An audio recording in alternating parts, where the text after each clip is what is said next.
Thank you. Hello, everybody. Welcome to the Illusion Horror and Con. This is panel 5.5, and we are here to talk about realistic character development for horror RPGs and the development of NPCs. Basically, we are here to just have a nice chat, mostly. So let's go through some introductions. Just to let you guys know, my name is Bear Winters. I go by he, him. I am the creative director for Tap'em Systems and the lead designer on Project Biomotus, Shores of Sheol, and the upcoming Treadpunk. And I've also worked as an illustrator for some games as well, for books published by, or a book published by Onyx Path. But yeah, I'm gonna be your moderator today. Hopefully, gonna give you guys some good questions that are not gonna be too awful. And yeah, let's go from my left to right, I think. So let's start with Mav. Hello, everyone. My name is Mav Hensey. My pronouns are they, them. I am the head of Mythos for the Old Ways. I run Call of Cthulhu, Trail of Cthulhu, Cthulhu Dark, and all sorts of various tentacly things. We're currently running Trail of Cthulhu, a campaign that I wrote myself called Silver Screams, set in 1930s Hollywood. I'm also cast member on Ain't Slayed Nobody. We just finished up our Down Bleaker Trails campaign, so have some fun with that. You can find me on the Symphony Entertainment streams as well, and sometimes places like How We Roll, Miskatonic Playhouse, and various and sundry other things. I'm also a Miskatonic repository author. You can find my scenarios under the name Rena Hensey. I've got 11, I think. The most recent being Hot Bro Summer, a early aughts ode to reality television of the era. I've got a scenario coming out in Year of the Goat, spearheaded by Evan Perlman and Heinrich Moore, and a few other shenanigans in the pipeline that will hopefully be out soon. We all love shenanigans. And shout Hmm. out to the Symphony Entertainment as well. Um, Sean. Hi, I'm Sean Creef, he, him. I am not nearly as prolific on the internet, but I mostly do um, freelancing for Onyx Path these days. Not as much in the horror field, but I did get on the White Wolf Wiki, and that counts for something. And Absolutely. the only place you can really find me right now, I guess, is Start Playing. Nice. Welcome in.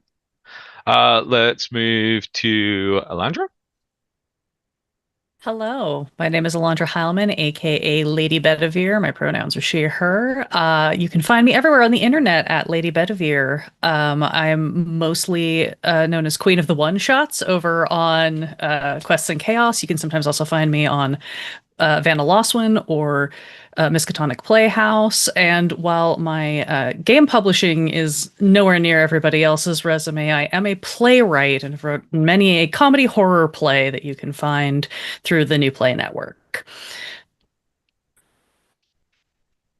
Excellent. Well, great to have you. Topher, on to you. We can't hear you if you're saying something. Oh no, our first No, you can technical hear me. hitch. There you You go. can hear me. I just needed to turn my soundboard on. Ah, Uh, hey everybody, I'm Topher, and I'm plagued by tech problems apparently. I'm he him. Most of what I do is professional game mastering, primarily on Start Playing. I am published by Helmgast. I have a couple things on DM's Guild you can find under Topher Burk. But I've been doing this forever, so. great to have you as well. And then Camille, over to you last time. Hello, everybody. I'm Camille, they, them pronouns, and I do a lot of actual plays. I'm mainly in How We Roll. For example, you might know me as the voice of Jane Farewell from our Two-Headed Serpent campaign, or potentially Minerva Schmidt, also from our Two-Headed Serpent campaign, and a whole host of other weird and wonderful characters in lots of other systems. Yeah, kind of just fell into horror actual play and been having a blast with it. Yeah, I'm super excited to talk about some realistic character development today. Not that I say my characters are very realistic, but we the conversation is a case of do as I say, not as I do. Sometimes I think with these Oh, things, but indeed. yeah. So we're gonna start this off with a pretty easy layup question, and thank you all again very much for being here. I am singularly honored to be able to get to talk to you all with your various breadth of experiences. So let's go into very simple question. What game have you played or worked on that has a good example of realistic character development, and is there a specific system that you think encourages it within that game? So we're going to go reverse order for this question, and this is the only question where I'm going to have an answer from each of you. Every other question we're going to ask is just going to be free-form spitballing. So, Camille, let's start with you. Sure thing. Yeah, I had to think about this. And I was thinking, what sort of scenario have I played in recently where it felt like I was achieving some realism. There was kind of a bit of a goal there for it, and I actually had the pleasure and delight of playing in Mav's campaign they ran for us and How We Roll recently of Friends of Dorothy, one of their scenarios. Um, and that was an amazing experience. Thank you, Alandra. Such a good campaign. And yeah, I think that was such a wonderful experience. It was like a heartrending and in some ways like full on experience because a lot of it is around centering queer characters from the 80s. So things were not always a great time for all of us. And I think that maybe perhaps not so much through the system and mechanics thereof, using Call of Cthulhu, was that kind of like explicitly encouraging realism in that way. But in terms of sort of the focus of the campaign and the writing behind it, um, in terms of kind of focusing in on particular kind of queer experiences, particularly like queer people in the military. And so I think that we played it with an all queer cast as well, which I don't think you have to do that for that scenario or any kind of queer focus scenario, but I guess we kind of had an aim to draw on some of our own experiences and bring that into the play. And I think that that made for a really interesting experience for me of something that felt very real, Hmm. and sort of very kind of, yeah, emotionally connecting. So, Hmm. and again, you don't always have to play what you know to make it realistic, but it can really help. Yeah, So yeah, I think that's my example. So just plug in Mav's gorgeous scenario there. perfect. Topher, you're up. All right.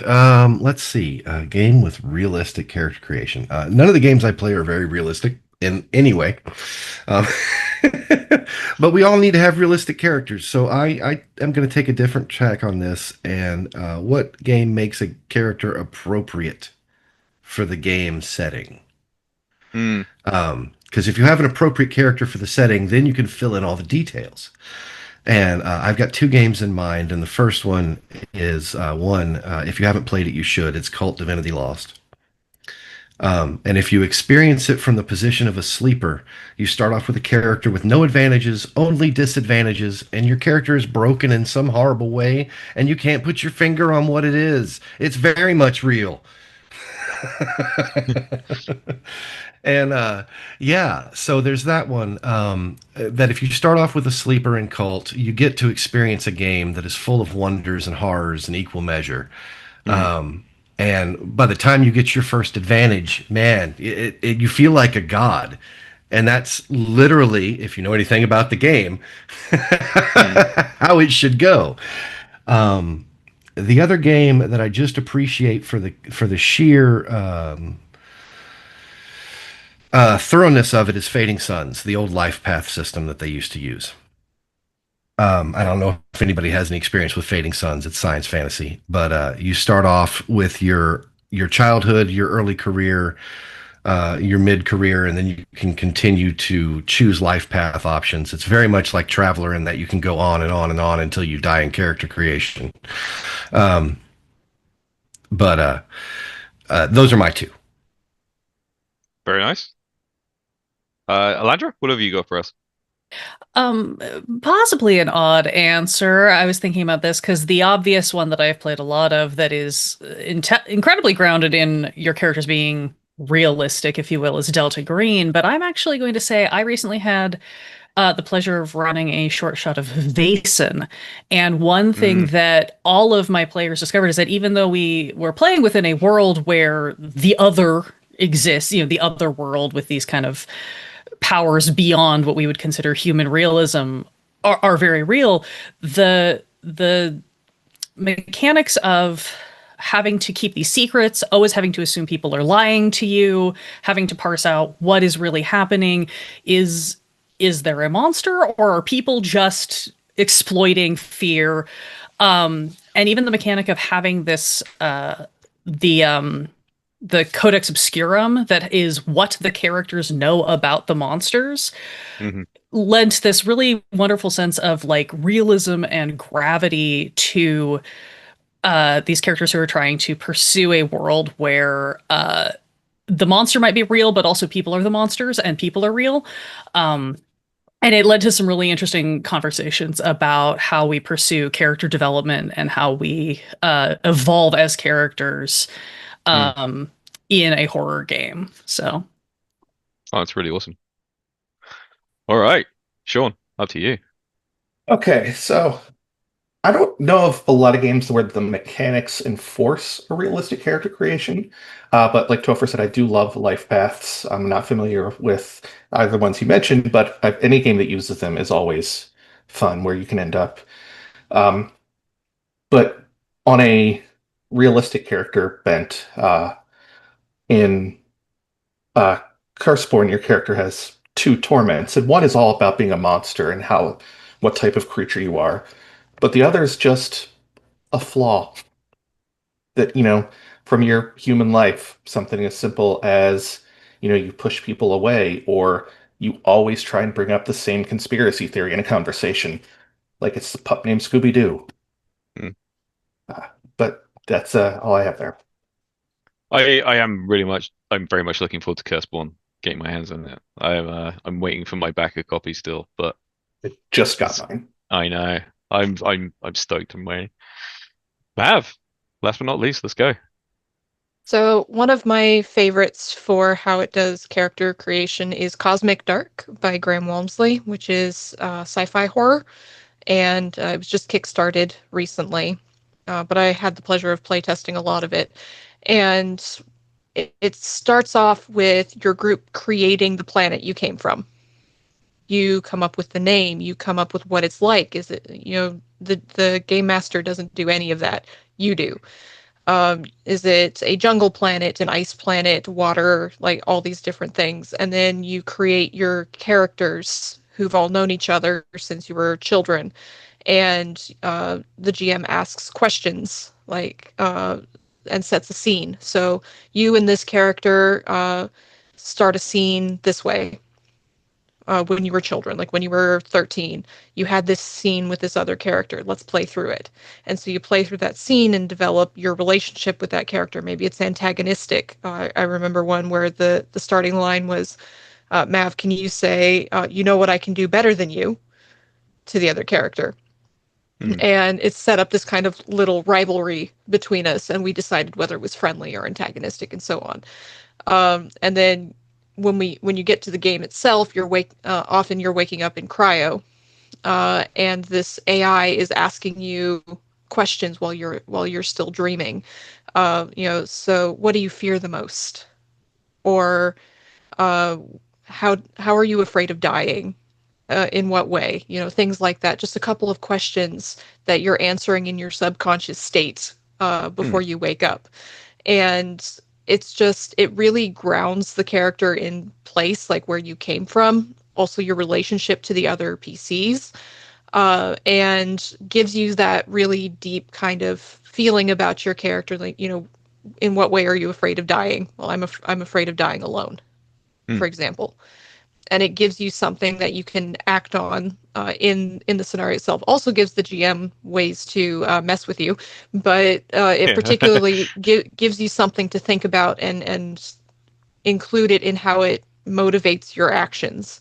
And I really love that. I love that quite a lot, because there aren't character sheets in Cthulhu Dark or Cosmic Dark, so you're just building it narratively as you go, and it's just one of my absolute favorites. That's awesome. Okay, these are great examples. This actually flow quite well into one of the other questions I wanted to put to the group. It's not how I have it in order, but um, that then leads me to then ask this part with because we've all said that we have to look at realism as a context to the world that is being portrayed. So if this is sci-fi horror, that realism for them would be very real, different from realism to us. Um, and with horror having such unnatural or unrealistic premises, like how can we encourage players to be realistic or to, as DMs, design realistic NPCs while subverting those expectations, or including more supernatural elements or sci-fi elements? Like that's uh, I think that's the part of the hard balance here is, you've got the context of, yeah, you're in space. Everything is crazy. Like if you're, for your modern day person. So, again, open forum. This is where we descend into chaos. So feel free to speak up if you've got some thoughts on that. So I think it's a bit foolish to try and be completely realistic because no matter what you come up with, real life is weirder. So it shouldn't stress it too much. But the more things you keep grounded in whatever is realistic for your setting, the things that come out as, monstrous and horrifying, it really amps them up. So basically, don't make everything weird if you're doing, say, a modern day game. Just a few things, just one or two things, and keep it simple. But, you know, fiction's bound to rules, reality is not. So you have to pretend it's believable. Hmm. I think there's a lot of you need to buy into the premise when you're getting your characters involved. Uh, like one of my scenarios, for example, just to run off here, is Saturday the 14th, which is a slasher game, homage to 1980s slashers. And you're the crime scene team coming to clean up after the slasher event has happened. Oh, And I you like have that. to actively buy into the premise of we're not just going to run away when things start happening. There is a way to stop them from running away in the game, but you have to have your in general your players need to buy into, well, in reality I'm getting the hell out of here, but in the fiction, in the idea that this is a movie kind of thing, I stay and do the stupid thing. I go off into the woods by myself. I go check on the generator when the power goes out with just my little flashlight. Like I think part of the realism is buying into the premise and just discarding, like Sean was saying, some of the rules of reality, where it's, well, in the movie my character would do this, not what would I do in this real Hmm. situation if it was actually happening. Um, so I think that's part of creating realism in the world you're in the scenario that you're in. What is real? What is true to the world that we're playing in? In this slasher, you're going into the woods by yourself. You wouldn't necessarily do that in real world because we've all watched slasher movies and we know Hmm. better. But in this scenario, reality is you are going to do this thing because that is what the world that we've created is telling you to do. So There, let's dive into that a little bit, just on that thought, because there are ways to kind of still have a realistic expectation, I think, of that. So, for instance, the generator example, right? Power goes out, generator goes off. You're gonna have to go out there. Um, I mean, in those situations, the GM could always say something like, "Well, it's freezing cold, and if the generator isn't on within the next hour, you run the risk of like everybody in the room like it's gonna freeze to death." Uh, so I mean, I think there are ways of subverting that, but like, I'd like to know your thoughts on like how integral is the GM's role in reinforcing that realism through maybe external pressure or by, changing something? Like, is that something that a horror GM, like a specific skill that they need to If develop? And if things are going well, not really. If the players are super involved, then they will push it forward. But yeah, the freezing example would be a good one. Um, that okay, why am I going to fight a monster? Because you're going to die if you don't. Sometimes you have to force a choice, and also everyone there hopefully knows they're playing a horror game. So, You'd on the assume. meta sense that they want to see this happen. I mean, the character doesn't, but the players probably want to see what's going to happen when they go out there with their little flashlight. Maybe this is my theater background talking, but it's something that I bring up a lot in TTRPGs as well. The like part of the idea of realism is you have to buy into what your character would do, be that the backstory you've set up, the mechanics you have drawn in your pre-gen. If your character is the electrician, you've got to go repair the generator because you are the person who mechanically has that skill, which means that in the real world of the game, you know how to do that. And I think, as far as GM intervention, sometimes it's just reminding them like what skills can be used to solve a problem, even if it's counterintuitive. Again, the slasher example, like, I know you don't want to go in the woods, but you have really good survival skills like on your sheet, and finding ways to work those things into the narrative in a way where doing the thing that we ourselves would be like, hell no, actually feels intuitive and realistic because of the way that the world is presented. I've heard a joke that I adhere to very dearly in our good old Dungeons and Dragons, that the most important member of the party isn't actually the healer, it's the person who's willing to touch the obviously cursed item. Because we all know don't mess with that stuff, but for the game to move forward, somebody's got to touch it. It wouldn't be there if we weren't supposed to touch it. And I think that's even more true in a lot of horror games of that counterintuitive realism. I think whoever's been running your games is kind of the mine, because mine will just throw cursed items at us just to see us suffer, like without any plot points. So your feet are flippers now. Good luck. You've got a swim speed instead of a ground speed. Enjoy that. So I think also to build on that is you as the GM can help your players build that kind of fictional realism into it, not just by looking at the character sheets or if you write the scenario, building that into the character sheet, but by discussing with your players, like if it's campaign session 0, or I like to have a 5 to 10 minute chat at the beginning of a session, even for a one shot of this is what the world is like. Here's how your character would act. Like in Saturday the 14th, they get a little spiel about this is a horror slasher movie. Approach your characters this way, like lean into the tropes. Hot Bro Summer, which is the reality TV, like you are amped up characters on a reality show in 2010, and so how are your characters going to act in that oversized kind of way? And so like as the GM, that's something you can do to help your players along. Tell them, remember, you don't know this, your character doesn't know this, you know this, your character doesn't. Lean into this. And that's a tool I found really, really helpful, is having that little chat, like setting the expectations before the game, especially if you're playing something that's trope heavy or has a lot of weird things that your players might go, but I'm going to call the police, or I'm going to run away. I'm jumping on the shuttle and getting the hell out of here, kind of thing. So just from a GM perspective, you can help your players out quite a lot with building that fictional realism. I swear there's a horror movie where they try doing that, and every time they do something, just the world doesn't let them do it. I'm pretty sure they call the cops and the cop car gets hit.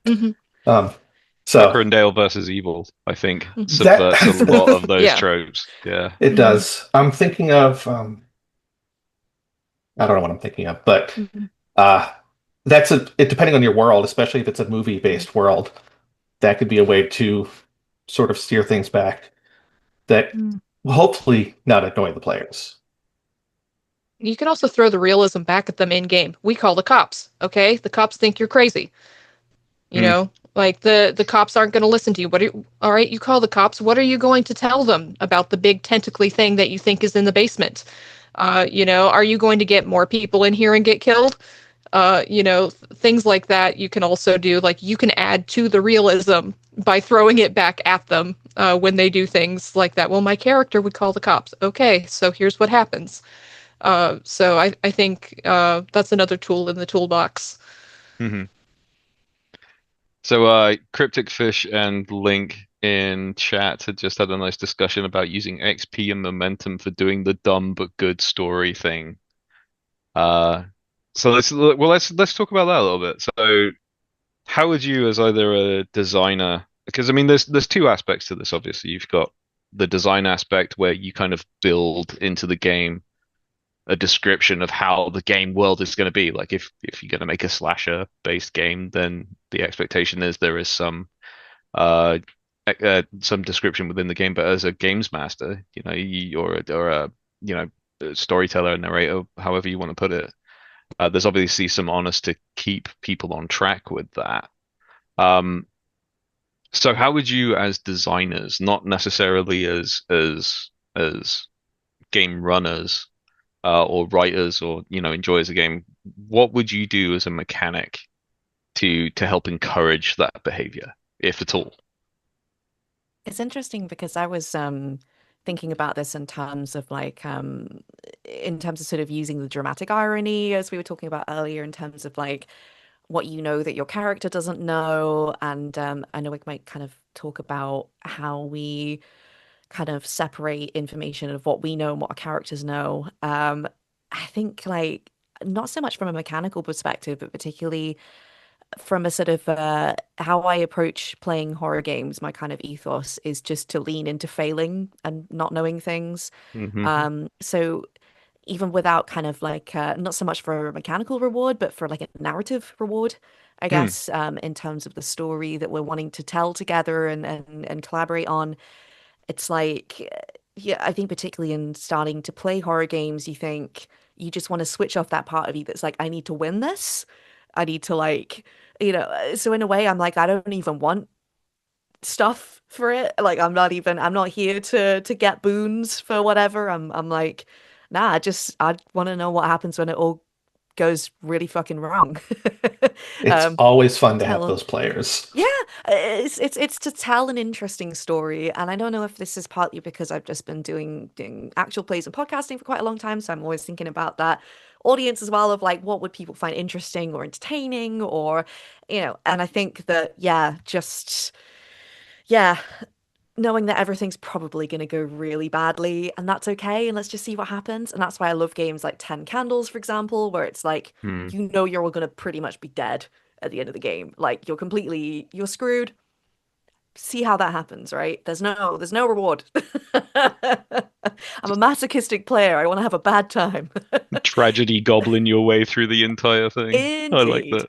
So I yeah, I like that. think it's interesting, but also yeah, the idea, particularly for longer campaigns, perhaps of having some kind of like mechanical rewards or things that keep you going Hmm. through through all the weird stuff. I think that's interesting as well. But yeah, I definitely yeah, I don't know. I'm just like, yeah, let's just see how horribly this goes, I guess, is sort of my way of approaching it. Yeah. Nice. I I have know. Go ahead. Go ahead. no, I know, please. Oh, I was going to say, I know as a GM of horror games, any chance I get for a player to interact realistically with the world at large is an opportunity for me to let them know that normal isn't normal. And skewing that normal in a horror game is almost an imperative. You, I'm gonna you ask you to give me an example here, like for okay. for our listeners. I was running a cult campaign once, and one of the characters got arrested. Hmm. And the primary power moving against them was Bina. So you had the Fraternal Order of Police actively working against the character. So once they got arrested, they were automatically in danger of being picked up again just by existing. Mm. And that threat carried through with every interaction with authority they had from that point going forward. Hmm. Nice. Okay. But yeah, you to do the normal thing. When a character wants to do the normal thing, that's your opportunity. You can take that normal thing and just subtly twist it just a little bit, and it puts your players on edge. It lets them know that, okay, normal isn't normal. Safe isn't safe anymore. Mm. Especially if you don't do it every time. Right. And again, you can't do it every time or it loses its effect. I was going to say one of the things I've loved recently that I think ties into this in an unexpected way is success at cost. Again, this came a bunch during Vaesen. Vaesen, I believe, is based on the Year Zero engine, and it is very difficult to get a pure success. It is much easier to get a success with a consequence, and then it is very common to just straight up fail. Two of the things that were great about that system, and I've seen this in other systems as well, that's just the one freshest in my mind, are when they got success at cost, I made the players define what the cost was so they could personalize it to their character, their objectives, and how it affected them. And that really grounded a lot of the realism of the stakes for those individual characters. Our writer, who is our like optimistic, hopeful, he's out here gathering stories, got progressively more and more like depressed as he realized that like people are just not as cool as they are in the stories, and things like that. And that was his active choice. That was the cost of him succeeding on getting the information he needed. And I think that was another way that really like that developed the world, and it was a way that the characters developed the world. I also love high risk, high reward systems, because I think in real life, you know, I'm at a point in my career where it doesn't exist anymore because my industry is gone. And so I'm having to reinvent myself at this age and in this time. So any move I make is a high risk, high reward choice that I have to decide on. And, you know, the stakes in games are a little bit more controlled and a little bit more confined, but there is a sense of realism to like, sometimes you have to just ask for the ballsy roll to see if you can get past the obstacle. And there might be consequences or danger to that, but there could also be extreme payoff if you're willing to do it. If you're lucky, there's a story your friends will tell for years. Also, if you're unlucky, I think they will tell it for years as well. Depending on how you define the luck in that. Oh, the hold my beer mechanic. Yes, I used that one. Yeah, that's exactly right. So, well, let's key into another question here because we are getting very into the weeds here on detail. So I want to keep us moving a little bit forward. So, I want to talk a little bit about, because we talked a little bit about like short-term games and long-term games. So when we're looking at short-term one-shots, which are fairly common in horror situations, you know, like 10 Candles is like everybody's gonna die. You know, I only got introduced to 10 Candles yesterday. So like, but I love the idea of it. I love the concept. But you know, there's this pre-known thing that everybody's going to die, versus long-term campaigns where like there's a lot of character investment. Do you think in those shorter-term one-shots, like realism is less important or needs to be like less really considered versus like the long-term consequences of like a long-term campaign, like an investigative campaign? So again, open forum. Anybody has thoughts on this? Go ahead. I think there's a tendency for a lot of players, especially players like me and Camille, in one-shots to be drive your character like you stole them. So, you know, you take thing like do all the things that you wouldn't normally do. Like there's that mindset for a lot of players of, well, I'm just going to do the thing because there's no long-term consequences for it. I'm going into, say, Call of Cthulhu expecting to be driven mad or to die, for a one-shot or a 2 to 3 shot. You know, I'm not expecting to keep my character long term. But when I was playing Horror on the Orient Express, I was thinking more long term, and I was thinking more in the terms of the realism of the world. Of there's a very real chance I lose my character in 5 sessions if I push it and do the crazy thing. So there's definitely a lot of thought for, well, at least for me, when it goes into playing the one-shot short form versus playing the long form campaign. What what might be realistic in the short form game is not necessarily realistic in the long form game. And again, it ties back into setting the expectations for the realism of the world. And so I think for a lot of one shots, it's very much you're expecting something bad to happen, and it's going to happen very, very soon. So you don't need to build it out quite as much. Where the campaign you're going to, because most of us don't want to play 15 different characters in a campaign. I'm sure there's exceptions, but most of us want to be able to develop our character and ground them more over the course of, at least 10 episodes or 10 sessions or whatever, Mm. depending on who you're playing it for. So I think there is a big difference, especially in expectation. Yep, agreed. In a shorter term game, if you can't rely on the players running off the rails right away, make them a little loose. Reality shouldn't be as firm, so to say. Like things that might hold up if you want to be super real. Like, oh, you ran out of gas. Is that unless that's supposed to happen? In which case, hey, you ran out of gas and you're in the woods, and now there's wolves howling. But you got to balance time very well, at least in a one shot, because and I know I'm very guilty of this. Is starting slow and in depth, and then oh, there's a monster, and we're just going to narrate how this ends. Um, Mm. you gotta leave time for that, but it's also you gotta have the characters come to life first. So it's a bit tricky with when to do what, um, especially because I'm a big fan of starting things normal. I love movies, especially horror movies, that feel like a different movie and then something terrible happens.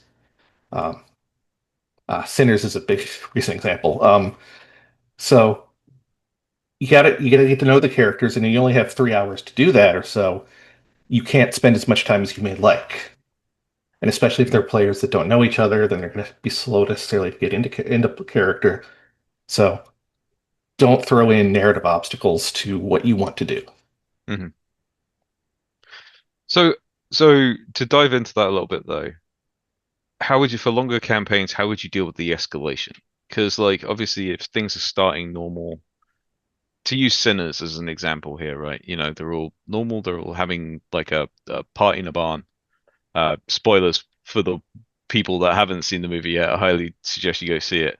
Um, but then like the appearance of like vampires and murder and stuff, and then like if you're in a longer term campaign, that has to taper back down again. So but those, the people in the movie are probably changed forever. Um, do you would you then have to look at how much you escalate for each time something encounters? Uh, or try and at least cool it off? Like what are your thoughts on longer term campaigns for like the expectation of realistic actions from your players? I could jump in on this from a player perspective, if that's okay, because when I Please. was looking at this question earlier, I was just thinking about how I personally find it easier to, I don't know if the right way to say it, but to kind of access a sense of realism, maybe in terms of just like remaining true to my character and who they are and what they would do. I find that easier in a shorter campaign, and perhaps it is because you are just kind of whittling it down into like, okay, I've only got a few hours to do this. Here's who I am, here's what I'm doing, and we're gonna go from point A of I'm a normal person doing my thing to oh God, why? Yeah, at the other end, you know? And I think Hmm. whereas for example playing my character Jane Farwell, who I've played for about 5 years over our Two-Headed Serpent campaign now, I do think it is quite tricky to keep up that continuity, character-wise over a longer campaign. And then also in terms of just, yeah, that long stretch over time of all these things happening and getting more embroiled in the weirdness and the horror and of that world where things are not normal anymore, how you kind of stick with that, which I really enjoy as a journey. But sometimes I do think like, God, if I listen back to the podcast and just like binge the whole thing, I'd be like, would my character be kind of making sense over that amount of time? You know, it's an interesting one, and like how you kind of, yeah, how do you maintain a sense of realism when so much stuff has happened. I guess Mhm. spoilers just for our two-headed serpent campaign, but my character basically starts off as like an investigative journalist trying to uncover some weird goings on at a medical organization and then ends up completely embroiled in the conspiracy, part of everything that's going on, and sharing her head with an ancient serpent sorcerer called Shalasa. So it's like, how the fuck do you maintain realism in that? What is realism then? And how does that work? And I guess for me, like I was trying to think about it earlier, like what makes Jane still feel real to me? And I think it's like understanding maybe keeping kind of like a bit of an emotional through line in terms of like thinking about how your character might have changed, how they might stay the same, and then also in terms of feeling connected to that perhaps outlandish world that your character's in. You know, we were talking about sci-fi worlds earlier and like really out there things. Having that kind of empathy for your character and that emotional through line of like, why are they like this? How is this affecting them? Like, how are they doing? And I don't know, like if I've always struck the balance on it with Jane over the years because she's been my first like very long-term horror character. But I think one example I think about that happened fairly early on in my run with Jane was that in terms of real world consequences for her getting involved more with the weird Cthulhu shit that was going on, is that she is a lesbian, like a butch lesbian living in 1930s New York. She is part of a commune. That is a huge sense of community for her. And basically, as a consequence of her getting more involved with all this weird shit, she gets let go from her commune. They say, look, you can't stay here anymore. And it's like, holy shit, Mm. this has got real emotional consequences for my character in terms of like, what are you letting go of? Like, what are you leaving behind to enter this strange new world of horrible fucking things that might kind of isolate you from who you were and what you knew, and what emotional things might come back in for you with certain things happening, and where does that come from? And so just kind of trying to, yeah, I guess trying to balance all that is quite tricky compared to like maybe a shorter campaign where I guess it's kind of you definitely don't have as much time to build that all as Sean was saying. But then also, I guess for the longer term campaigns, yeah, that is that trickiness around continuing that realism. I don't know if that's the right word, but that sense of being Mhm. true to who that character is and having that kind of realistic growth and change, I guess, over time is an interesting one. Yeah. I mean, also quite glad that we play in a pulp campaign because you're less squishy, which is nice. So you can be a bit less realistic. So So again, comes back to setting too. clarifying question then. Mhm. Um, would you say that the grounding the consequences of being involved in horror in a very sort of realistic um Mm, fear is what's helped you kind of like bring it back to earth? So like yeah, obviously being removed yeah. from the commune, like everybody has a fear of not fitting in, of like losing Losing things close to them. community and yeah. And Yeah. like Jane's boss at the newspaper she worked for got attacked by calls of Yig. That was a bad time. So kind of Mm.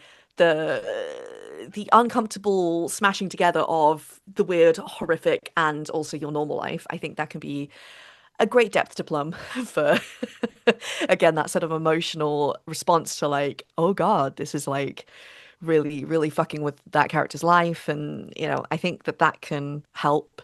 And then also perhaps how you interact with other characters as well to kind of have that emotional, empathetic Mm. element bouncing off of each other of like, how is this happening to us and how are we dealing with it? Like, how's your mental health? Not great. How's your, you know, that kind of thing. I think can help as well to kind of, yeah. So maybe an emotional realism, even if everything else is really, really weird, Mm. potentially.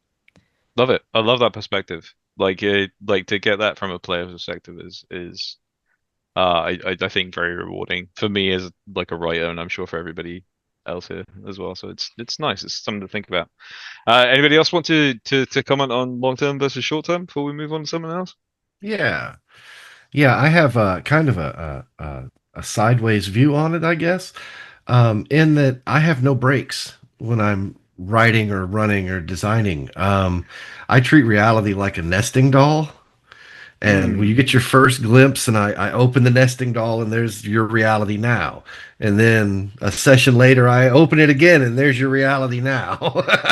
And so normal becomes a wish a dream of home almost that you want to get back to, a longing for the characters, and I find it drives my characters, my players forward, knowing that they've lost this normal that they can never get back to now that they've changed, or the world has changed, or the universe has changed.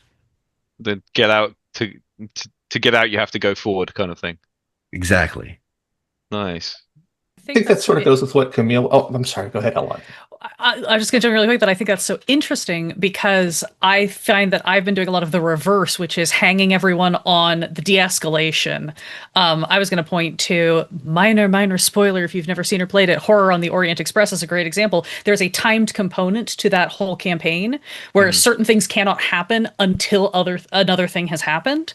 And so if you have encountered the character Fenalik, who I won't say anything more about, but if you've encountered Fenalik and you kind of know what his deal is, you are not looking forward to running into him again, but you don't know when it's going to happen because it's based on these other things that have to happen first. And having to contend with that, like, what do we do in the meantime? Are we in control of that timing? Is he in control of that timing? Whatever. I think lends itself to a different kind of realism of, like, what do we do when we can't take action because we can't sit still? We can't just not do something. So it's a really interesting counterpoint there. Sean. I was going to say that one of the things that keeps things realistic in these games is that the characters do change. If they just, went back to suddenly not, having that experience affect them, then that's strange, honestly.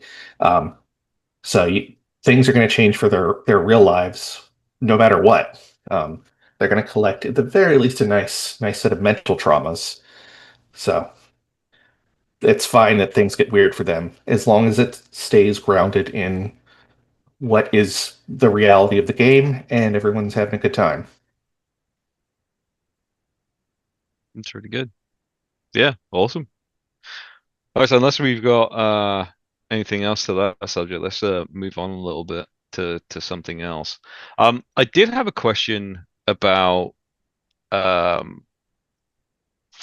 where was it? Internalizing information that we have as, players and designers, things like we've kind of covered tropes a little bit already. And I think I kind of want to steer away from that because we've kind of covered that already. But I do want to go into a little bit about things like the utilization of realistic trauma in these horror events and where there are lines that we have to draw as either players or developers, because obviously a lot of horror stems from real fears that we have, fear of the dark, fear of being ostracized, fear of the unknown, space, giant things, the sea. There's a whole bunch of fears that plays on. So in the search for realism, what are some of the pitfalls that you found that you need to stay away from to make sure that it isn't too realistic? How do you balance the act of, like, telling a horrible story without affecting the mental health of your players and making it not fun? Like, obviously there's things like safety tools and stuff, but is there, like, on a design point, how do you overcome those barriers? And I think Topher put his hand up there, so I I don't know if this is going to be a controversial take on this or not. I hope it's not. I hope it's not controversial because I'm actually a very sympathetic and kind game master when I run, and I'm very player centric and focused. But I feel like after you've covered lines and veils, because of my training in literature, that's where I got my start, was writing and authorship. You almost have an imperative to make people uncomfortable with things they say they're okay with in a horror game. You have to show the scene that makes you uncomfortable. You have to describe it, even if you're uncomfortable with it, because you owe it to your players to bring them that experience. Now, you don't do it. It's just like with everything else. You don't do it every session. It's salt. If you put too much of it in the dish, you ruin it. But you almost, I think you're almost given, when you're given the reins, you're given a mandate. We want you to make us uncomfortable. We want you to make us afraid of the dark. We want you to make us look over our shoulder when we leave the game tonight. Hmm. A So lot of trust involved. there is, and I agree. We talked about this yesterday in yesterday's panel, where like the people that we were talking with said, as a player, you have a responsibility to also protect yourself. Like if something is getting too high or too intense, that you need to let someone know or pull yourself out of it. Um, and then also there's the responsibility of the DM or the story runner to make sure that they're not doing something too aggressive, to not like bully people at the table, that kind of thing. Um, but sometimes there are, I think, fears that come up in the middle of play, or because it's also a group setting, right? There are people of different abilities to tolerate certain levels of horror. Like in the same way that some people love body horror films and other people are just like, oh, I can't even look at them. It's disgusting. But I'll watch a slasher fic. Right. Um, how would you navigate that then? Like if you've got one person who's really into like, I want to be just so terrified by having my arm split into like several different tentacles and I want body horror, and then another person's like super squicky. Like, how would you handle that to keep some sort of level of realism? Because obviously, if their tolerance for horror is a lot higher, like they're probably going to be more okay with less realism than. I would love to say that you know your players, so you Mhm, know what you're getting into. And for a lot of people, that's true. But I play with a lot of random people on the internet. And so I don't have the luxury of knowing my players. So mhm, there's three things that I won't start a table without, and that is a good session zero, where we talk about expectations, what we're okay with, we set our lines and veils.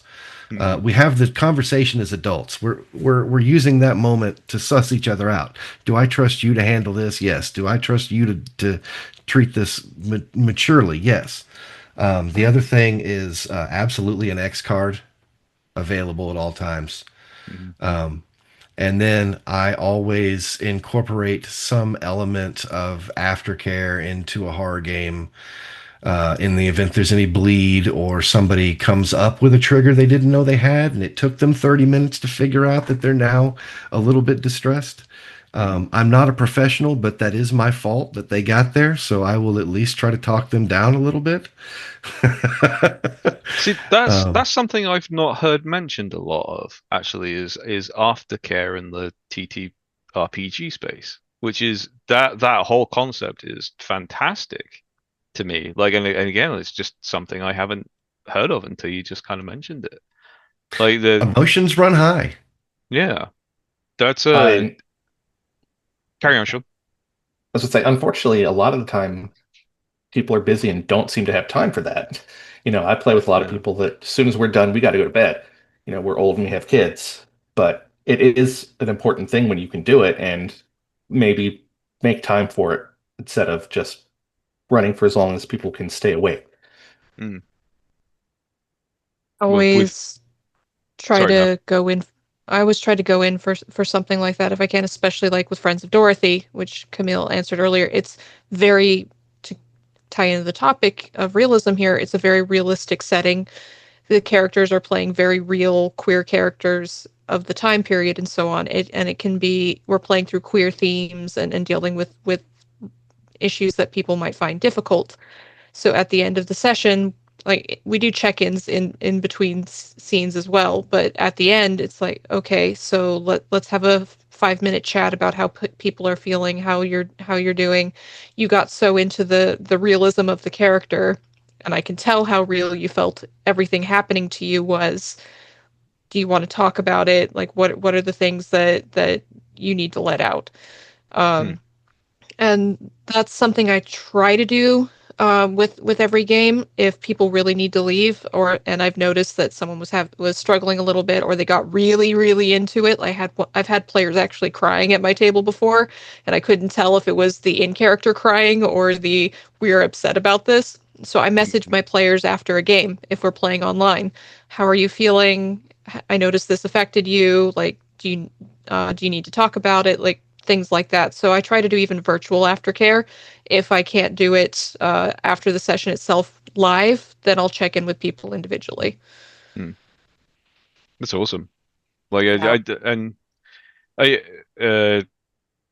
to to go again into a topic we talked about yesterday, I think the golden rule for most of these games is just don't be a dickhead. You know, that's kind of the overriding factor of making sure that everybody at the table is enjoying the time, having fun. Like even if they want to tap it like horror topics. And I think that's great. Like it's fantastic to hear that you all have that level of care for your players, and it makes me feel very good. Like to to get to talk to you also. Camille, did you have something you wanted to add to that? Yeah, I guess just on the back of what you were just saying there, and I guess again I'm coming in from like a player perspective to also look out for your GMs as well.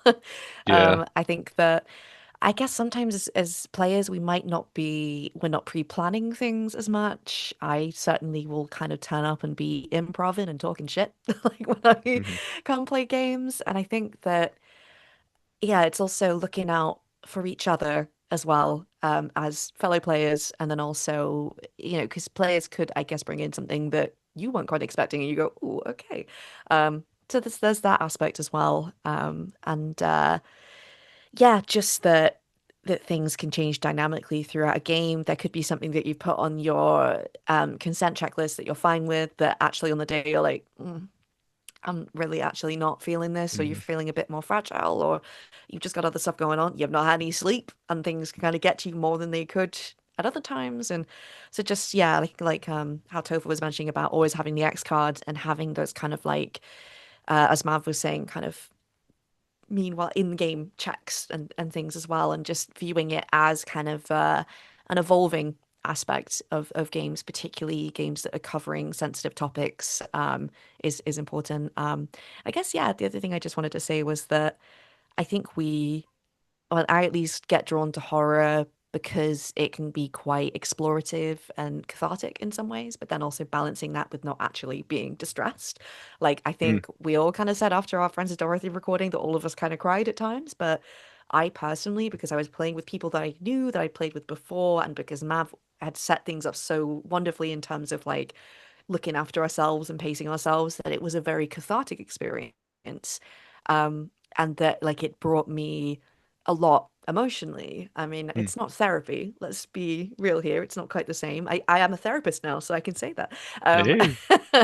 Newly qualified. But I do think that there can be, particularly in sort of being able to explore these kinds of materials with people that you have that kind of trust with, maybe not someone you've just met for the first time, obviously, but having those kind Mhm. of yeah, those rules and those kind of outside barriers in place to be like, let's make this as safe as possible, and then being able to kind of explore that collaboratively and be looking after each other and having that sort of ethos, you can go to some really amazing places in terms of feeling real scared or maybe real Mhm. sad or and kind of yeah, being able to experience those things in a safe environment.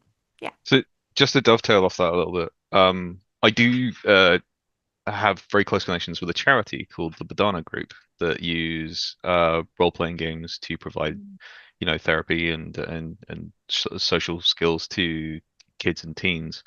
And it's incredible the work that they've done with role-playing games. And they recently shout out to them, and a little bit of a side note that I do have some vested interest in this. They recently released a game called Branch Riders, which I had the honor of doing monster art for, and it's great to see them like going like it's becoming such a bigger thing now to use games to provide therapy, or to help kids through socially difficult situations without them, triggering them directly. Having that proxy of having a character it's amazing.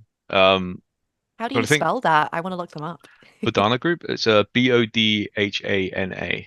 Ah, awesome. Thank The you. That Badana sounds Group. It's run awesome. by a guy called Jack Birkenstock Jr. He's one of probably probably one of my favorite human beings on the planet. Really, really nice dude. Um, but yeah, they released a game called Branch Riders, and again, I will say ahead of time, I was hired to do work on it, so take what I say with a grain of salt. I didn't Um, realize it had come out. sorry?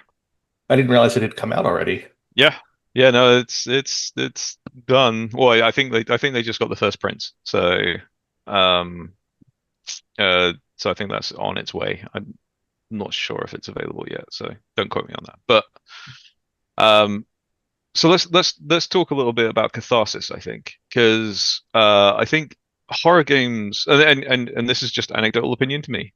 Um, People look at horror, I think, for a different reason than people look at, say, action games.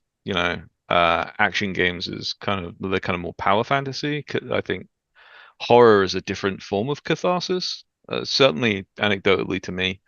Um, when you're either running a game or designing a game, uh, what kind of catharsis do you seek when you're running them? Like, just as a personal anecdote to yourself, what is it that you love about um, these horror games, running them? What kind of what venting are you doing? What part of the realistic part that you try to what demons are you kind of, without going into obviously details here, but like what's the general kind of reason that you write horror or you play horror? What really draws you to it as a player or a designer or a writer? I think part of it for me, and this has always been why I've loved horror since I was a teenager, is the ability to explore things that are painful or scary or upsetting while knowing I have the power to stop it. Um, like to get back to, again, Friends of Dorothy, which is queer horror. As a queer person, as a trans non-binary person with a lot of queer trauma and dealing with all the stuff that's going on right now, um, I was able, when I was writing it, when I run it, it's very much we're going to explore some of the trauma that we go through in a horror setting, but we know that we can stop it at any moment. So we can get that catharsis while we're playing through it. We can explore these themes, but also know I can X card this. I can Hmm. walk away from this. Even as the GM, one of my players in another game once said the X card is for GMs too. Hmm. I can stop the game. I can end a scene. I can X card something my players do that is upsetting or whatever. Um, and it gives me a space to explore like my fear of trauma or my fear of, for example, claustrophobia, because I am a claustrophobic person. Like all these different things, while knowing I have the power over it. It doesn't have power over me in this moment. And that's huge. Like that is a huge thing. I can close the book and put it down. I can turn the movie off. I can stop playing this game. I've walked away from a table before because the trauma that was happening was too much and it triggered something. And I had the power to say, I'm sorry, I can't go on. And I turned off my computer and walked away. And that's an incredible draw of horror for me, is that exploration, but giving myself agency over something I might not have agency over in real life. That really reminds me of learning more about trauma and how trauma responses form and sort of how if we're not able to be in fight or flight when something happens, to be able to actually take that moment to go, nope, I can say no to this, or I can move away, I can act, I can kind of like, be the gazelle running the fuck away from whatever's happening and be like, I've run away from that now, I've done something. You can process those feelings. And I think that in terms of horror being a proxy for being able to, oh, my door's just open because my cat's come in, by the way. Hello, I cats. don't have ghosts. I was when she was going to do this. She yells as well. So um yeah, in terms of being able to act and have that agency and that autonomy, like as Mav was saying, like I think that that can be a really powerful way to have that feeling of that, even if in other places in our lives we haven't had that or can't have that, to almost practice that muscle of like, I can do that for myself. Yeah. I think that's really powerful. So, Mav, I just really appreciated what you were saying, and it was just pinging off lots of things in my brain of yeah, maybe why gaming can be quite therapeutic or interest, like, good for emotional processing in some ways, even if we are exploring the horrible ghoulies and awful things in the dark. Hmm. And pinging off of what you both said, I come from a background where I do not associate it with having a lot of trauma, but there was a lot of stricture. I come from a very religious upbringing. Ah. And there's like power structures involved there. And while that was not for me, thankfully, a traumatic experience, even after kind of coming out and stepping away from the religion I was raised in, um, it starting for me in theater and then expanding from there into the TTRPG space, it was exploring the taboo and exploring how to break power structures. And I think so much of horror is about like how do the power structures fail us, or how do the power structures have to get subverted in order to succeed? The whole concept of like the final girl trope is that you take the most powerless individual Mm. in a realistic patriarchal society, and she is the only one who is able to successfully survive for whatever reasons. And there's things you can get into about that trope as well, breaking down why she gets to survive and what makes a final girl. That's a whole different panel that we could go on for hours about. But that idea of being able to explore power structures and taboo Mm. in a space that, again, much like with trauma, it's safe. You can walk away at any time. You can close the door at any time. Um, and you can dip your toes in as gently as you want, or you can dive straight into the deep end with structure and rails on it before you do it in your real life. Yeah, no, for certain. And tying back into the theme of realism here, ties to very real constricture such as religion, or um, just a strict household doesn't even have to be religious in nature. Like that rebellion, because the rules aren't the same as what you've expected or been told. Uh, you could even push that to like broader things like capitalism, without getting too on my soapbox about it. But like I like all of this. This is great, great to have a conversation. Um, Topher, Sean, you got anything you want to add to that? Well, I'm going to sort of cheat because the majority of the horror games I run and play are where you're playing a monster. Mm, So they kind of get to have both sides of that because they get to experience things that are even worse than them, but they also get to indulge in some things that they never would do. You know, not necessarily like pure evil stuff, but you get to be, the sexy, confident vampire or something like that. And that's a different type of uh, emotional release there, which is just catharsis.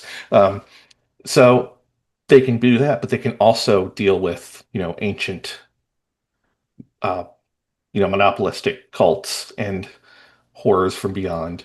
So in that way, they sort of had the best of both worlds, even though it's not going to give you the full experience of one. Um, you're sort of splitting the attention, but I think that is part of the appeal to a lot of people because, like you said, in an action game, you feel like you can kick ass. And if you're a monster yourself, the fear is different. would you say that the loss of humanity is one of those fears that also tie into things like, the zombie trope, where I think I discussed this on a panel last year, how like the zombie trope is kind of like it's almost like a social fear because it's people that doing things that are just abhorrent to like the social contract, and the idea that you too could be forced through instinct to just break that social contact by like attacking your family, attacking your friends. Like, would you say that the whole playing the monster horror is kind of like using that as a basis? That is, and you generally, a large part of it is you're not who you used to be, and, you know, that it's more personal horror in that way than dealing with cosmic threats that are incomprehensible. So it requires a different kind of buy-in from a player. Mhm.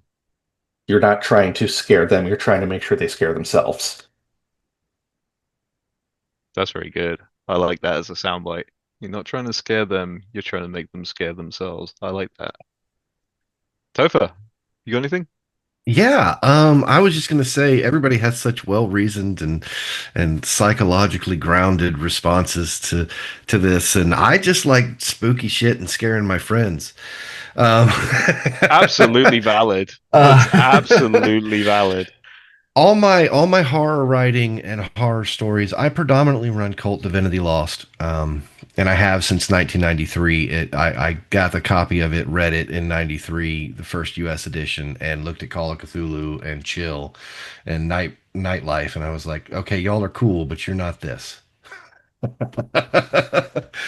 um, but all my storytelling deals with, in some way, shape, or form, themes of loss when I'm telling a horror story, whether that's a loss of self, a loss of stuff, or just a loss of status.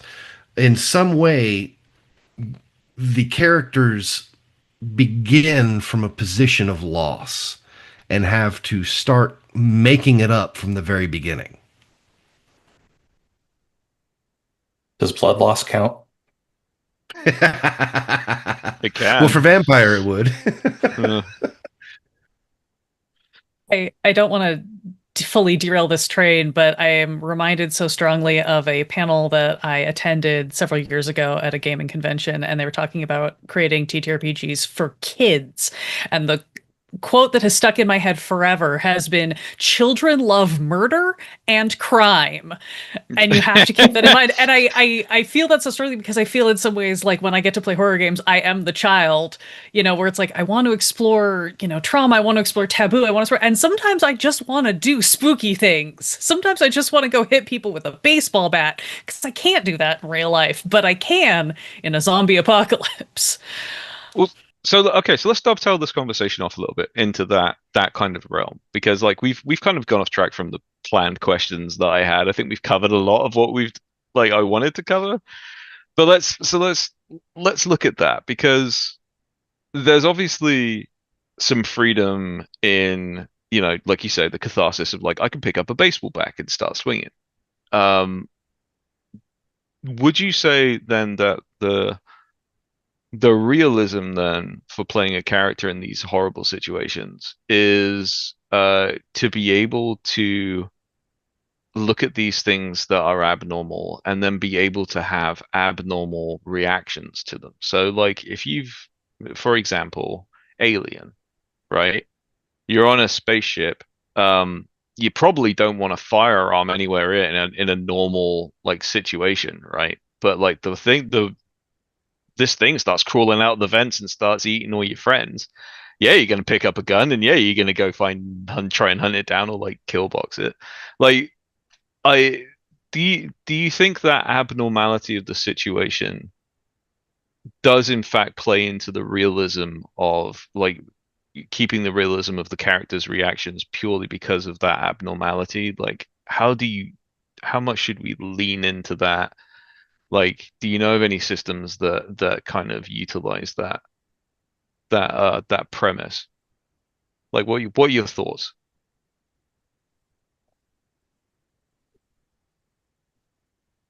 You've stumped us. I, Excellent. I've done my job. I have won this game. I, there's something at the edge of my brain about how it's I think what Topher was saying, and I think what many people have said is that it is about subverting social normality or what Hmm. we perceive as social normality. Um, in Alien, it is a perfectly realistic response to be like, something's crawling out of the air vents, I need to go find a firearm and empty it into this thing, right? Like that is actually the most realistic gut instinct you could have. Hmm. If I was at my office job during the day and something started crawling out of the air vents, that is an irrational response to have that would not be socially accepted Hmm. in the world in which I currently exist. Conceivably. And so I think that when we're talking about realism, that subversion of our social mores versus the social mores of the system we're playing in Hmm. is where that kind of realism butts up and recreates itself. Hmm. My realism is not the same as your realism.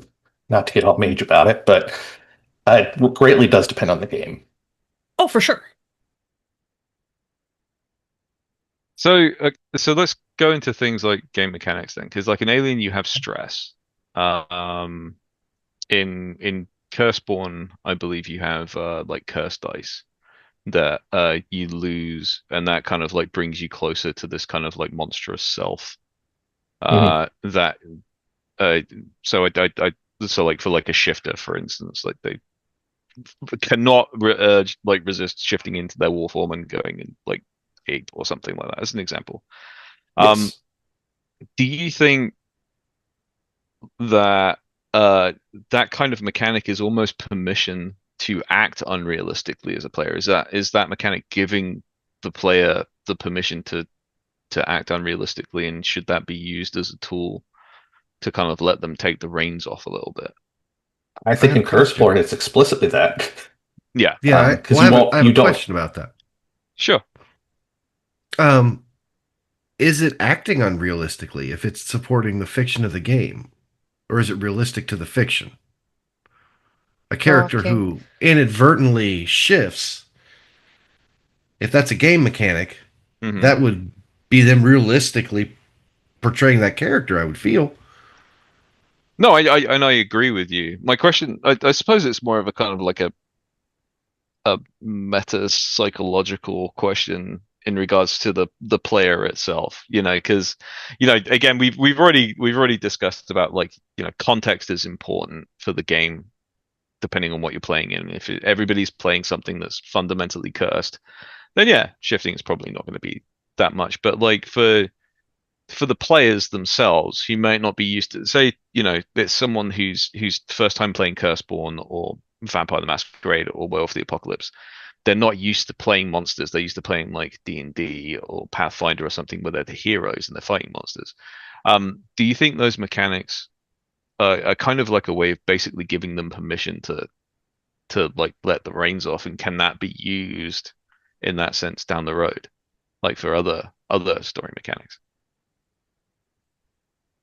I think that has changed a lot in the past 30 years or so. A lot of the older games had mechanics that would force you into it.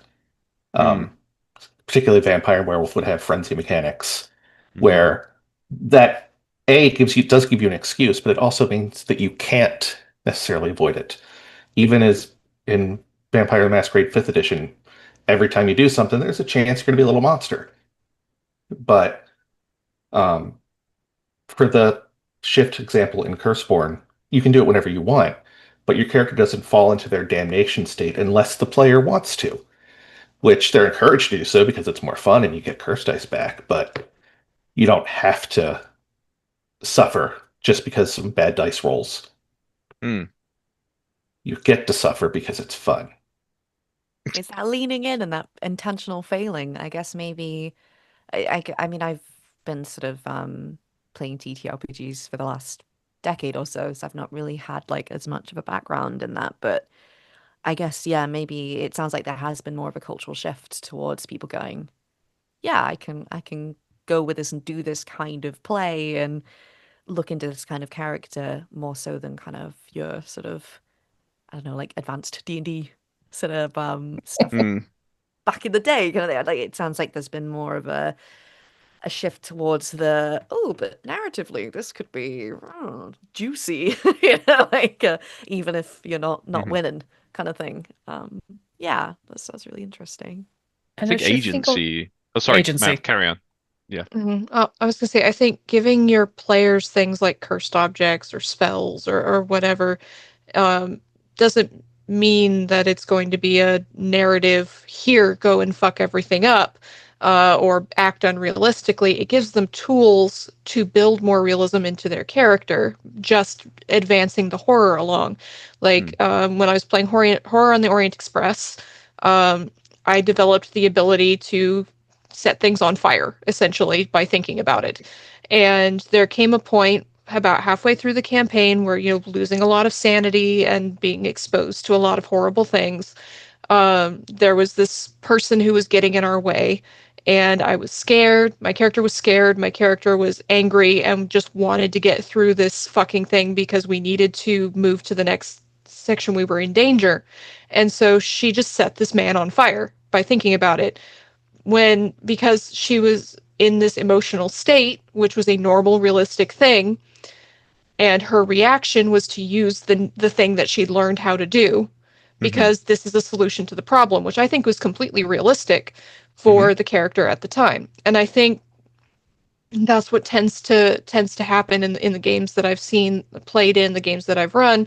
Giving people these methods actually enhances the realism in a lot of ways, because it's real to the character. Using that tool, using that cursed item. I'm going to use this spell even though I know it's bad for my brain because I lose sanity when I cast it, because it's a way for me to react to this situation. Things like that. I think it's actually a very helpful tool, especially when you're in a long form setting, like a campaign. No, that's great. Yeah, no, for sure. I'm looking at our time. We have about 20 minutes left. This has been a wonderful discussion so far, by the way. You are all very gifted in this field, and I am very happy that we got to talk to all of you about this. I'm gonna see if there's any questions in chat. If you want to start posting up questions now, we can start moving into that. I got a question for you all. What has been the most terrifying thing that you've encountered as a player? Like, something that really uh grounded you as like, this is absolutely awful. Like, not necessarily disgust, but just like as a player, like a realistic, like, oh yeah, my player's in danger. Like, I was not expecting this. Do you guys have like a moment that you want to share, something that felt very sort of realistic for your characters? Like Matt's I wish I example of could, but the I'm setting usually someone a on GM. fire. No, that's it, the forever GM curse. I know. Or like you could even say like something that you have inflicted on a player that you're very proud of, for them to look at you and go, "Wow, that was awful." Uh, I can't think of any specific times other than a very silly one that I don't think I need to bring up. It Well, involves Fred Astaire. we love silly as well, and I'd love to hear about Fred Astaire now. Like I This was quite a long time ago. I might have been in high school. The friends, they had a friend who went by the name of Dr. Feelgood, and he had betrayed them, and they found out because they called him, or they called who they thought was Dr. Feelgood, and the guy who was about to who had just captured them answered the phone, and they were so mad at me. But and also that Nosferatu used to be Fred Astaire in that game because I was in high school. Yeah, I thought it was fun. it's the games that stay with us, though, right? Anybody else got some good examples of like a really awesome?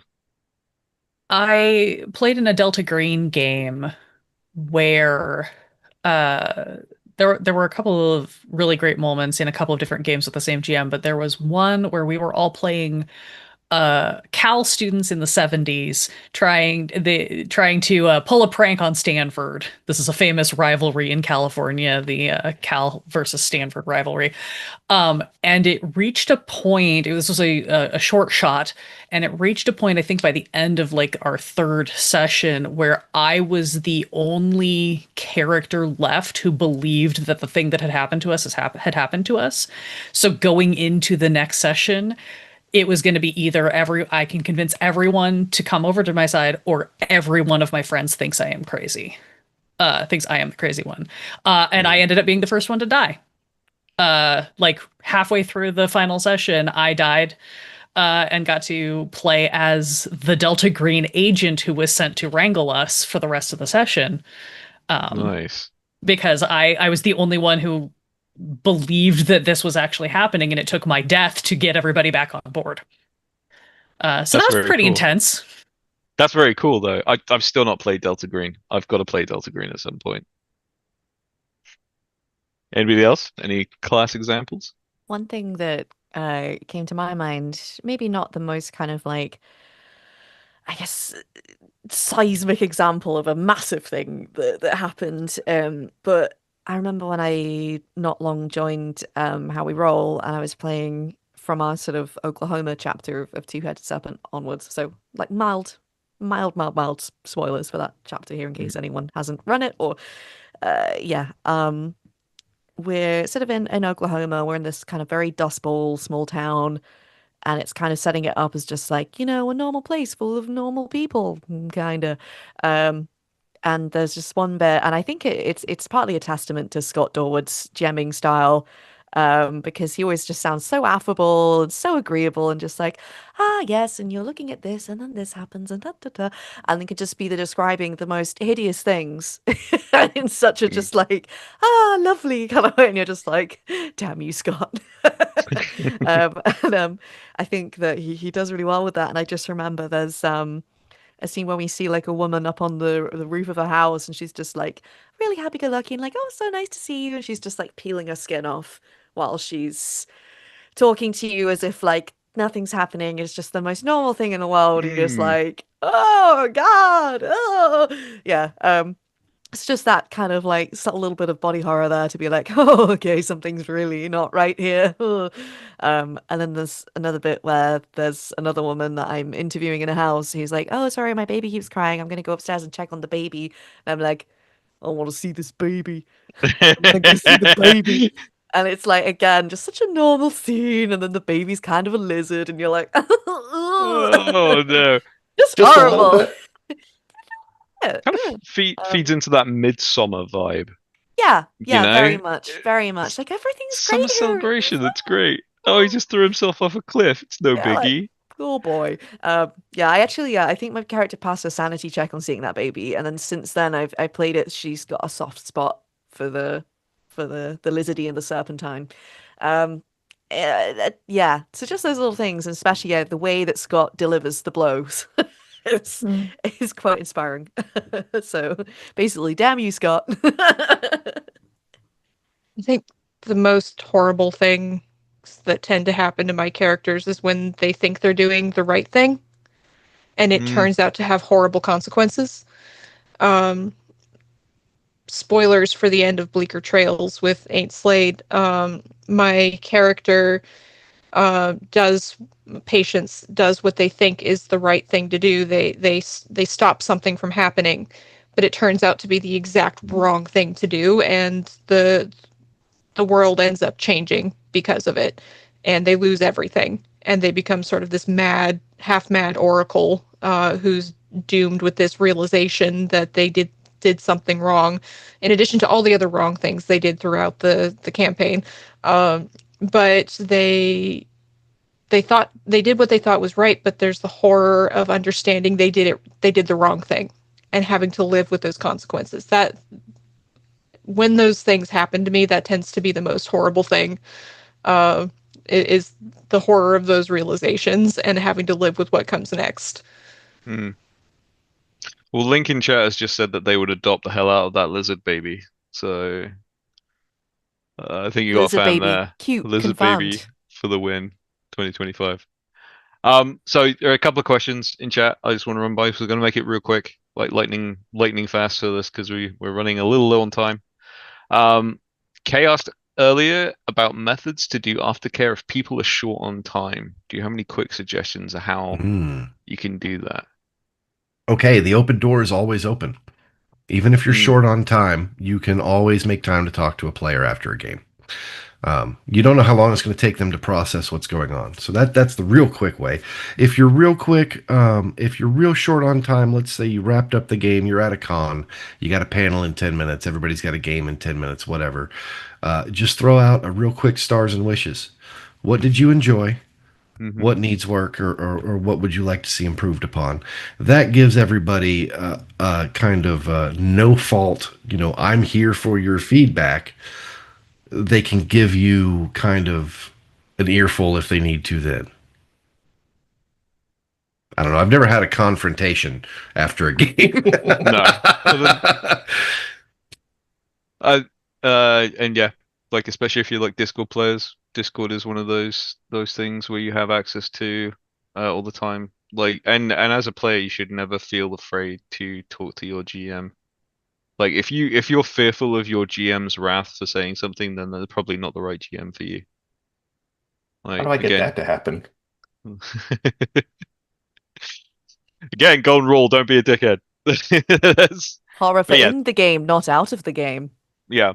Well, and there is no inappropriate time for you to voice your concerns, I think. Like if you have a concern, there is no inappropriate time for you to turn around and say, "Hey, I need to talk to you about this. I had a feeling about this that I need to clarify, like, and would like to avoid or would like to." Sorry, Topher, go ahead. Yeah. I was just going to say, you should always, at any time at your table, if you don't feel like you can speak up at that table and say something to those people, that may not be the right table for you. Hmm. Because at the end of the day, even when I have a bunch of brand new players at my table online that I've never met before, my first thing to do there is become friends with everybody at that table. That's my first job, is to become friends with everybody there, because until we're friends, you're not going to trust me, I'm not going to trust you, and we can't Hmm. tell a story until that happens. It's a good way of doing it. Great way of doing it. Anybody else want to add something to that before I move on to the next question? All right. Cryptic Fish has a quick question, and again, we'll keep this pretty quick. What are your experiences of open or closed tables with regards to player information, uninformed and paranoid, or informed and waiting for the axe to fall? What has been your experiences with those kind of differences in games? And I know that's kind of a probably a bit more loaded question than a quick question, but just if you briefly say like, closed information versus quick information, like how you've seen players react. Generally, a bit closed, but it depends so much on the tone of the game as well. If you're running an espionage game, that's buttoned up tight. But if Hmm. you're playing a game where everybody has to buy in and be comfortable with stuff, then yeah, there's going to be some discussion of what might happen and what they want to happen. And some games even have that built into the mechanics. This is what the characters want to happen, the players want to happen. So it's not going to ruin everything if they know that something is happening. you know, Many of them will figure it out, and what they think is going to happen with what you tell them is going to be worse than whatever you came up with. I guess it's also, as a player, knowing the kind of the difference between your in and out of character knowledge and being able to, like, as we kind of talked and touched on a bit earlier, practicing it, not metagaming too much. I mean, I know that there'll always be a certain amount of bias in how much you know, but if you do know more things, kind of really trying to just check in on yourself and be like, yeah, but my character doesn't know that, so what would they actually do? And that is a way that you can stick to realism and being realistic to that character and what you've set up for them and who they are. So I guess being able to juggle between those two. But yeah, I imagine even for the most seasoned player, it can be hard not to metagame when you know certain things, and to kind of still be able to lean into yeah, that dramatic irony of what you know versus what your character knows. So I guess yeah, but particularly obviously with balancing with like anything that might be triggering or might be quite difficult content wise, kind of balancing that with then having the mystery and not quite knowing what's going to happen as well. Yeah, so depends. Awesome. Depends. Such a useful answer. I think everything in this panel could be said context is important. Every question has been pretty, but the panel's about realism and realistic character development. So I think it's a great topic just to talk about like uh, how to maintain that kind of like that tie to realism. Anybody else want to add to their experiences here in like short form versus long form, or um 'cause I'm assuming something like 10 candles is like what we would consider like a high player knowledge, like you're gonna die, so maybe that's a You know little you're gonna frame. die, and you create the truth of the world every time a candle goes out. Every time a candle goes Mhm. out, you go around the circle and everyone states truths about the world, so you can actively remold the world as you play. It also has a really amazing high buy-in of you're not going to do anything that retcons the existing world because that defeats the point because you all have to die at the end anyway. Right. I think that's truly one of the most emotional games that I think I've ever gotten to participate in, and I highly recommend it to people. It's very fun, and it doesn't have to be horrific horror. The whole point of the game is hope. We didn't talk about that much in the context of realism, but I think Mm. hope has a very strong place in realism when you're talking about horror. Well, because then everything becomes nihilistic, right? What's there to fight against if you've got no hope of survival? That's a. But then, like you say, with 10 candles, it seems like that is still present, even though the premise of the game is everybody dies. Yeah, I've really got to play that game. Like I said, I only found out about it yesterday, so I really want to get into that game. So if any of you are running one, let me know. I would love to join in. I only found out about it about 10 minutes ago, or about an hour ago, hour and a half ago. So Yeah. I I don't had know heard of it in anyone's. passing. I don't know. Yeah. Has anyone played it online before? Because I've only I ever played have it. Right. I'm very I've intrigued as to how that works. And I yeah. have only played it online. Thanks, COVID. Ooh. Indeed, So yes. So yeah, I mostly play everything online, but with a couple of in-person groups of friends. I've played it before, and it is very atmospheric when you're all sat around the table and like snuffing out the tea Mm. lights one by one. I'd be very intrigued to hear more about, yeah, kind of transferring that feeling of it online and how that works. That's a okay. I need to learn more about this game, evidently, because now it sounds like there's props involved. I'm all about that. You get to burn pieces of paper. It's great. Oh my God. All right. Let's get that Sold. inner arsonist hit to it. That's awesome. Um, yeah. Any like last thoughts before we do outros? Because we are kind of running up on time here. Is there anything you would like to say as a piece of advice to players getting into this for the first time, like new horror players, new GMs? Like, is there any piece of I mean, doesn't necessarily have to be about realism, but just in general, Mm. what advice would you give new people to the genre? I Don't play would, to win. yes. That's my advice is don't play to win. Uh, because that's not the goal here. It's not a fantasy game where your goal is to slay the dragon and end up with, 5 million XP and become a demigod by the time you reach level 20 or whatever. That's not the goal here. You're exploring things and you may end up in a bad position, and that's okay. And you need to be okay with that going into a horror game. Tofu, are you go, going to say something? Or Alandra? Anybody? Topher, go ahead. Oh, I was just going to reiterate a little bit of advice I gave earlier for GMs, especially getting into this. For players, expect to be uncomfortable. If your GM is doing his job, their job right, then you're going to be uncomfortable a little bit. That's what you signed up for. But don't be afraid to push that envelope. If you're thinking a scene is going to make your players uncomfortable, don't be afraid to talk to those players about it before you do that scene, because chances are it will make them uncomfortable and they'll thank you for it. But you've got to handle it right, and you're not going to hurt anything by talking about your players about something you want to do. TTRPGs are collaborative storytelling, so collaborate and tell a story. It's like the core fundamental principle right there. Absolutely. Well, I think this has been a great discussion. Thank you all. I'm going to give you all the opportunity to say again who you are, where people can find you on like social media, if you're working on any projects that you want people to look at. Um, and generally just give yourselves an outro. So I'm going to go reverse order this time. So Mav, we're going to start with you. Oh, okay. So I'm Mav. I think My is that pronouns are they, reverse them. order? I started last time, so Well, we're going to do it the same order then. Whatever. okay.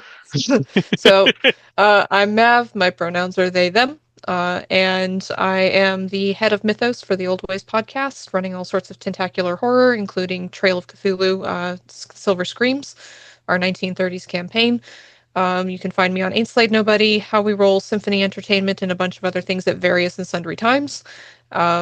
And you can find my scenarios for Call of Cthulhu on the Miskatonic repository under the author name of Rena Henze, including scenarios we've mentioned here, like Saturday the 14th, Friends of Dorothy, Hot Bro Summer, and Jolene, and a few other scenarios as well.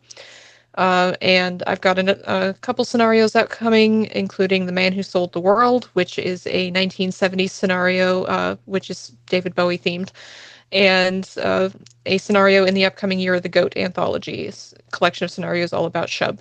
And you can find me on Discord and social media as Maverick of Mayhem. Perfect. I'm going to change it up. Topher, you're next. Ooh, okay.